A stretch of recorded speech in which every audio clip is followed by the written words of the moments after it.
Hello Peter, great to see you up at the range again the other day, and it was a super session, very productive, and it was based on your miss to the left. If we look at the start of the session, what we were tending to see when looked from directly down the line was quite a closed club face at the top, and you can see that even from this very skewed angle, the club face pointing straight up to the sky. So this club face quite shut. Just change my colour there so that can stand out. Club face very shut, even though the grip's not overly strong, and we had this very bold look to the left wrist at the top. And we talked about how this sort of club face position at the top ideally would marry up to the line of the left arm if done correctly.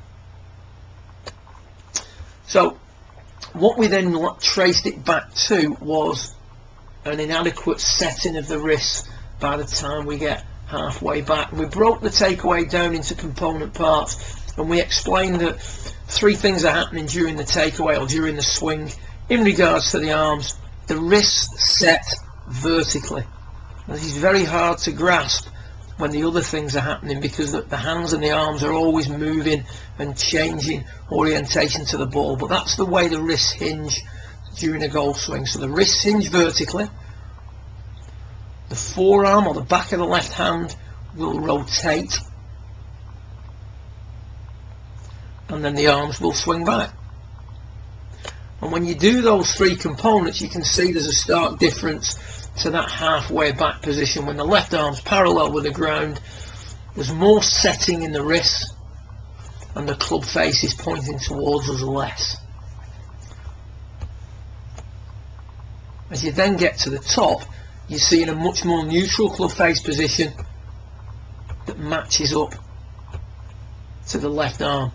So this is for you, is just isolating what's going on with your wrists, with your arms, with the way the forearms rotate during the golf swing. So wrists hinge vertically, forearms rotate, arms swing. And when we do that, you can see that everything here now matches up really nicely. Arms, shoulders, club face.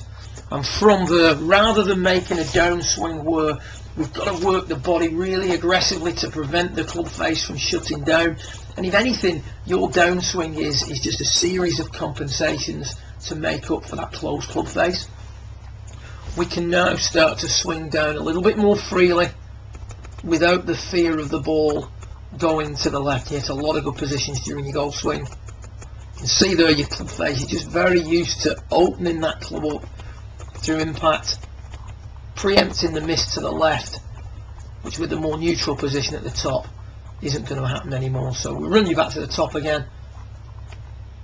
Got a little bit long, we discussed that also.